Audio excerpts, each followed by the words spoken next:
नमस्कार, मैं हूं रंजीत राव और आप लोग देख रहे हैं जनगढ़ की आवाज़। घोसी लोकसभा के सांसद अतुल राय ने जिलावासियों को कोरोना संक्रमण की तीसरी लहर से बचाने की कवायद शुरू कर दी है।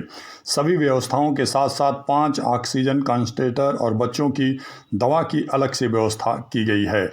आप सांसद द्वारा चलाए गए कोविड जांच में शामिल पैरामेडिकल स्टाफ को नगर पालिका अध्यक्ष तैयब पालकी द्वारा सम्मानित किया गया और उन्हें प्रशस्ति पत्र दिया गया। अब आप लोग सांसद प्रतिनिधि गोपाल राय जी के द्वारा विस्तार से सुने, उन्होंने क्या बताया। सम्मानित किया गया क्या वजह? देखिए, जैसा साथी आप जानते हैं कि जब से कोरोना की लहर इस देश में चल रही है, प्रथम लहर में सांसद जी के आदेश पे जब हम लोगों ने महसूस किया कि राशन की कमी है, हम लोगों ने घर घर जाकर राशन बांटने का काम किया।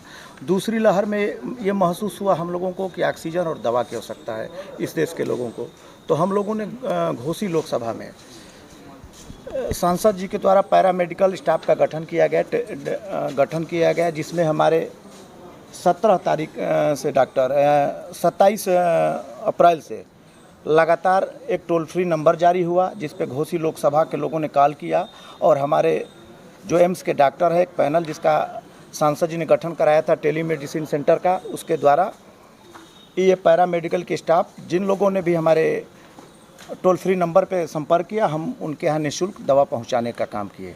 उसके बाद जब हमें ये महसूस हुआ कि ज़िले में ऑक्सीजन की आवश्यकता है, हमने जिलाधिकारी महोदय को सांसद जी ने लेटर लिखा कि हमें जगह उपलब्ध करा दी जाए, हम अपने पैसे से यहाँ ऑक्सीजन का प्लांट लगाएंगे। लेकिन जब उसमें देर होने लगी, हमें महसूस हुआ तो हम किंतु परंतु में नहीं गए। हमने तुरंत सांसद जी ने व्यवस्था करके फरक्का से जंबो सिलेंडर दिया, जो हमने यहाँ के सीएमओ महोदय को उपलब्ध कराया। उसके बाद हमें यहाँ के एक वरिष्ठ अधिवक्ता हरद्वार राय, उनके थ्रू ये जानकारी हुई कि सरकारी हॉस्पिटल में स्ट्रेचर और व्हीलचेयर की कमी है। हम लोगों ने तत्काल सीएमएस को दोनों चीज़ें उपलब्ध कराई। उसके बाद हमें लगा कि अभी भी ऑक्सीजन की बहुत इस लोकसभा में कमी है, तो हमने ऑक्सीजन के लंगर लगाने का काम किया। हमने आप लोगों ने देखा है कि हर उस सार्वजनिक जगह पे, चाहे वो किसी कौम का मंदिर हो, मस्जिद हो, देवालय हो, वहाँ पे ऑक्सीजन कंसंट्रेटर देने का काम किया। इसके अलावा दीवानी कचहरी में भी हम लोगों ने ऑक्सीजन कंसंट्रेटर देने का काम किया। ये प्रक्रिया हमारी चलती रही, लगातार चलती रही। उसके बाद सांसद जी ने एम्बुलेंस के द्वारा गांव-गांव लोगों तक पहुंचने का काम किया।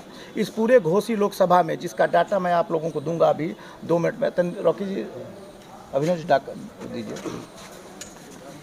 पूरे लोकसभा में ये 51 दिनों तक हमारा कार्यक्रम चला, जिसमें हम लोगों ने 23,275 लोगों तक निःशुल्क अपना दवा देने का काम किया। और ये घोसी लोकसभा के 12 ब्लॉक 832 गांव तक हमने पहुंचने का काम किया। ये हमारा कार्यक्रम अभी भी चलता रहेगा, लेकिन उसमें अब हमने एक संशोधन किया है। हम लोग लगातार जिनके यहाँ पहुंचते थे, अब उस तरह ये कार्यक्रम नहीं किया जाएगा। अब कार्यक्रम होगा कि जो भी हमारे टोल फ्री नंबर पे संपर्क करेगा, उसके यहाँ हमारी एम्बुलेंस पहुँचेगी और उसे हम दवा देने का काम करेंगे। जी, मैं आपको बता रहा हूँ, चूँकि ये लहर चल रही है, तो उसी लहर के दौरान जब लोग अपने घरों से बाहर नहीं निकलना चाहते थे, अपने को असुरक्षित महसूस करते थे, तो हमारे इन पैरामेडिकल स्टाफ के साथियों ने एम्बुलेंस के द्वारा लोगों के घर घर गांव-गांव पहुंचने का काम किया। इसलिए माननीय सांसद जी की तरफ से इन लोगों को आज सम्मानित करने का काम किया गया है, जो हमारे मऊ जिले के चेयरमैन, नगर पालिका चेयरमैन माननीय तैयब पालकी के द्वारा इन लोगों को सम्मानित कराने का काम साथियों किया गया है। ये तो थी बीते हुई 2 लहरों की बात। चूँकि साथी आपके थ्रू ही हमें ये जानकारी हो रही है कि आने वाले समय में तीसरी लहर भी आने वाली है। जो जानकारी हो रही है कि ये लहर बच्चों पे ज़्यादा अटैक करने का काम करेगी।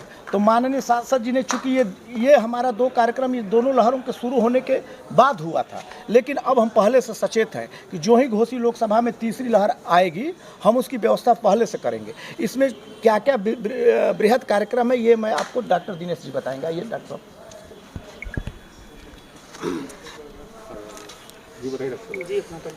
जी, मैं डॉक्टर दिनेश कुमार, मैं इस कार्यक्रम में मैं शुरू से लगा हूँ और गांव-गांव हर तक जा कर के सारी चीज़ों को देखा जा रहा है।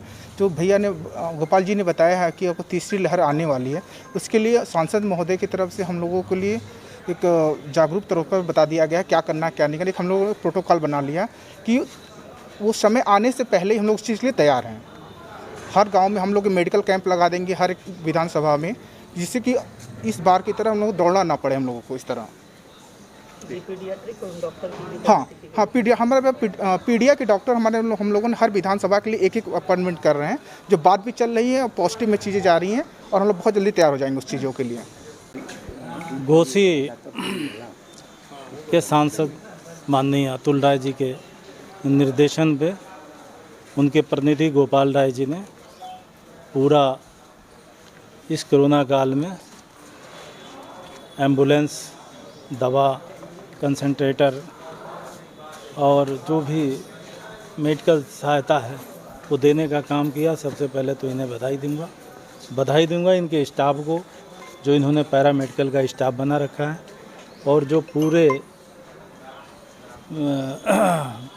ये घोसी लोकसभा क्षेत्र में पूरा घूम करके, और जैसे इन्होंने टोल फ्री नंबर दे रखा है और जैसे मांग होती है वैसे वहाँ पे वैन पहुँचती है, मेडिकल की टीम पहुँचती है और वहाँ पे इलाज करते हैं। मऊ शहर में भी देखा जगह जगह इन्होंने इलाज के लिए, दवाओं का वितरण के लिए, सलाह के लिए जगह जगह इन्होंने ये स्टॉल लगाया था और काफ़ी लोग लाभान्वित हुए। उसी तरह हर जगह पे, हर विधानसभा में इन्होंने ये कार्यक्रम चलाया है। मैं बहुत बहुत बधाई देता हूँ। आज उसी का कि पैरामेडिकल के जो भी स्टाफ हैं, जिन लोगों ने सेवाएं दी हैं, उनको गोपाल राय जी ने सम्मानित करने की व्यवस्था की। कम से कम उनको सम्मानित कर दिया जाए। और कुछ लोग जो समाज के लोग भी थे, जो हमेशा 24 घंटा साथ रखते थे, उन्हें भी इन्होंने सम्मानित, उनको भी करने का काम किया है। और इनका इरादा है कि आगे अगर कोरोना की तीसरी लहर अगर आती है तो उसके लिए तैयारी का भी इन्होंने इंतज़ाम कर रखे हैं। तो मैं इस मौके पे बहुत बहुत बधाई देता हूँ। इनके पूरा पैरामेडिकल स्टाफ, जो भी सहयोगी हैं, मऊ की जनता है, जिन्होंने हर जगह इनको बैठने की जगह दी, इनको हर जगह तरह की सुविधा दी। मैं सबको बधाई देता हूँ और उम्मीद करता हूँ कि आगे कोई भी चुनौती रहेगी तो ये मुकाबला करेंगे। धन्यवाद। गोपाल में जो इस कोरोना काल में आपने जिला अस्पताल को स्ट्रेचर दिया, क्या वो स्ट्रेचर जिला अस्पताल में है, आपने पता किया? साथ ही इसके लिए तो एक हमने निश्चित तौर पे दौरा किया है और हमें लगता है कि वो स्ट्रेचर वहाँ पे उपयोग में लाया जा रहा है। अगर आपके संज्ञान में है तो आपकी भी दायित्व बनती है कि आप उस बारे में समाज के सजग प्रहरी हैं, देश के चौथे स्तंभ हैं। अगर कहीं से कोई गड़बड़ी पाई जाती है तो आप लोग भी उस चीज़ को उजागर करें। हम लोग निश्चित तौर पे उस पाँच गायब हो चुके हैं और मंत्री ने दौरा भी किया है, कई मरीज एम्बुलेंस से बैठे रहे लेकिन उन्हें स्ट्रेचर नहीं मिला। अगर ऐसी बात है तो निश्चित तौर पे CMS साहब से मैं बात करूंगा। अगर वो स्ट्रेचर गायब हो तो जिसके जरिए भी गायब हुआ होगा, जहां भी गया होगा, जांच करके उन लोगों पे कार्रवाई कराने का काम किया जाएगा। और साथ ही एक चीज़ मैं और आप लोगों को बताना भूल गया था कि माननीय सांसद जी ने हमें आज आदेशित करने का काम किया कि जैसे सरकार के द्वारा वैक्सीन लगाई जा रही है तो प्राथमिक केंद्रों पे वैक्सीन लगाई जा रही है। तो कई प्राथमिक केंद्र ऐसे हैं जो गांव से 4-4, 5-5 किलोमीटर दूर है, तो बहुत से लोग ऐसे नहीं जा पाएंगे। तो उन जगहों पे मैं CMO साहब से बात करके, जो प्राथमिक केंद्र दूर होंगे, जहां लोग नहीं पहुंच पा रहे होंगे, हम अपने तरफ से वहां साधन का प्रबंध करके उन लोगों को वैक्सीन लगवाने का काम किया जाएगा। मेरा लक्ष्य है कि इस घोसी लोकसभा का एक भी व्यक्ति वैक्सीन लगाने से वंचित न रह जाए, ताकि हम पूरी तरह से घोसी लोकसभा में कोरोना को ख़त्म करने का प्रयास करें।